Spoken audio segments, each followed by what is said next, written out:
குருவே சரணம். ரோசல்லே அப்படிங்கிற இந்த ஒரு செடி செம்பருத்தி வகையை சார்ந்தது. இதனுடைய தண்டு, இலை, பூ எல்லாமே மருத்துவ குணம் வாய்ந்தது. இது ஜெனரலாக சொல்லும்போது ரோசல்லே ஹைபிஸ்கஸ் அப்படின்னு சொல்லுவாங்க. நமக்கு ஹைபிஸ்கஸ்னால் பெருசாக பூ, ஒத்த செம்பருத்தி, அடுக்கு செம்பருத்தி அப்படி தான் நமக்கு பார்த்து பழக்கம். ஆனால் இதுவும் ஒரு செம்பருத்தி அப்படின்னு சொன்னால் நீங்கள் ஆச்சரியப்படுவீங்க. இதனுடைய பூக்கள் ரொம்ப ரொம்ப அதிகமான ஒரு மருத்துவ குணம் வாய்ந்தது. இதை சூப்பு, ட்ரை ஃப்ரூட்டு, அடுத்தது நம்முடைய நான்வெஜ்ஜில் எல்லா விதமான குக்கிங்லேயும் த்ரூ அவுட் த வேர்ல்டு டிஃப்ரெண்ட்டாக இதை யூஸ் பண்ணுறாங்க.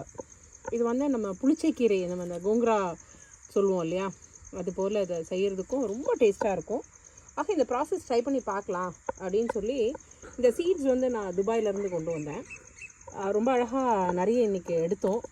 அதனால் இதனுடைய சீட்ஸை இன்னும் மல்டிப்ளை பண்ணி நம்ம ஃபார்மில் இதை டெவலப் பண்ணணும் அப்படிங்கிறதுக்காக இதை இன்றைக்கி கட் பண்ணி எடுத்திருக்கேன்.